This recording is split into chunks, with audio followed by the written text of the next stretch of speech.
साथियों, आज हम 31वें सर्ग की कथा सुनेंगे, जिसमें वाल्मीकि जी ने वर्णन किया है कि किस तरह यज्ञ पूरा होने के बाद विश्वामित्र जी श्री राम और लक्ष्मण के साथ जनकपुर की ओर प्रस्थान करते हैं।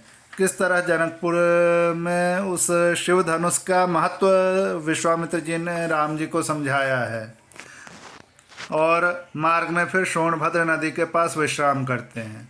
तो चलिए 31वें सर्ग की कथा शुरू करते हैं। श्री सीतारामचंद्राभ्याम नमः। श्रीमद् वाल्मीकि रामायणम बालकांडम 31 सर्गः।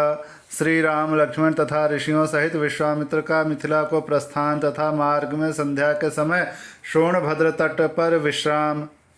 तदनंतर श्री विश्वामित्र के यज्ञ की रक्षा करके कृतकृत्य हुए श्री राम और लक्ष्मण ने उस यज्ञशाला में ही वह रात बिताई। उस समय वे दोनों वीर बड़े प्रसन्न थे, उनका हृदय हर्षोल्लास से परिपूर्ण था। रात बीतने पर जब प्रातः काल आया, तब वे दोनों भाई पूर्वाहन काल के नित्य नियम से निवृत्त हो विश्वामित्र मुनि तथा अन्य ऋषियों के पास साथ साथ गए। वहां जाकर उन्होंने प्रज्वलित अग्नि के समान तेजस्वी मुनिश्रेष्ठ विश्वामित्र को प्रणाम किया और मधुर भाषा में यह परम उदार वचन कहा। मुनिप्रवर, हम दोनों किंकर आपकी सेवा में उपस्थित हैं। मुनिश्रेष्ठ, आज्ञा दीजिए, हम सेवा करें। उन दोनों के ऐसा कहने पर वे सभी महर्षि विश्वामित्र को आगे करके श्री रामचंद्र जी से बोले, नरश्रेष्ठ, मिथिला के राजा जनक का परम धर्म में यज्ञ प्रारंभ होने वाला है। उसमें हम सब लोग जाएंगे। पुरुष सिंह, तुम्हें भी हमारे साथ वहाँ चलना चाहिए। वहाँ एक बड़ा ही अद्भुत धनुष रत्न है, तुम्हें उसे देखना चाहिए। पुरुष प्रवर, पहले कभी यज्ञ में पधारे हुए देवताओं ने जिनके किसी पूर्व पुरुष को यह धनुष दिया था, वह कितना प्रबल और भारी है, इसका कोई माप तौल नहीं है। वह बहुत ही प्रकाशमान एवं भयंकर है। मनुष्यों की तो बात ही क्या है, देवता, गंधर्व, असुर तथा राक्षस भी किसी तरह उसकी प्रत्यंचा नहीं चढ़ा पाते। उस धनुष की शक्ति का पता लगाने के लिए कितने ही महाबली राजा और राजकुमार आए, किंतु कोई भी उसे चढ़ा ना सका।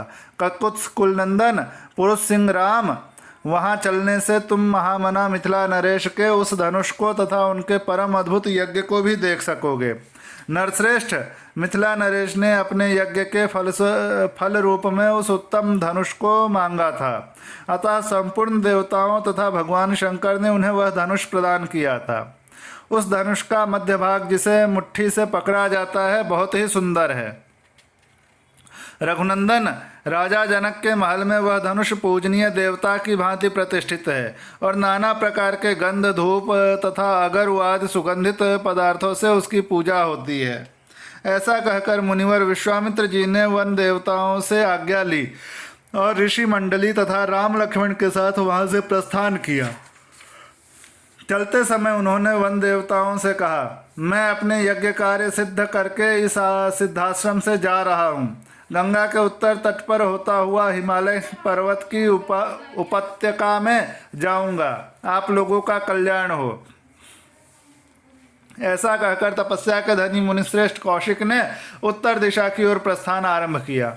उस समय प्रस्थान के समय यात्रा करते हुए मुनीश्वर विश्वामित्र के पीछे उनके साथ जाने वाले ब्रह्मवादी महर्षियों की 100 गाड़ियां चली। सिद्धाश्रम में निवास करने वाले मृग और पक्षी भी तपोधन विश्वामित्र के पीछे पीछे जाने लगे। कुछ दूर जाने पर ऋषि मंडली सहित विश्वामित्र ने उन पशु पक्षियों को लौटा दिया। फिर दूर तक का मार्ग तय कर लेने के बाद जब सूर्य अस्ताचल को जाने लगे, तब उन ऋषियों ने पूर्ण सावधान होकर सोनभद्र के तट पर पड़ाव डाला। जब सूर्यदेव अस्त हो गए, तब स्नान करके उन सब ने अग्निहोत्र का कार्य पूर्ण किया। इसके बाद वे सभी अमित तेजस्वी ऋषि मुनिवर विश्वामित्र को आगे करके बैठे। फिर लक्ष्मण सहित श्री राम भी उन ऋषियों का आदर करते हुए बुद्धिमान विश्वामित्र जी के सामने बैठ गए। तत्पश्चात महातेजस्वी श्री राम ने तपस्या के धनी मुनिश्रेष्ठ विश्वामित्र से कौतूहल पूर्वक पूछा, भगवान, यह हरे भरे समृद्धिशाली वन से सुशोभित देश कौन सा है? मैं इसका परिचय सुनना चाहता हूँ। आपका कल्याण हो। आप मुझे ठीक ठीक इसका रहस्य बताइए। श्री रामचंद्र जी के इस प्रश्न से प्रेरित होकर उत्तम व्रत का पालन करने वाले महातपस्वी विश्वामित्र ने ऋषि मंडली के बीच उस देश का पूर्ण रूप से परिचय देना प्रारंभ किया। इस प्रकार श्रीमद् वाल्मीकि रामायण, आर्ष रामायण आदि काव्य के बालकांड में 31वां सर्ग पूरा हुआ।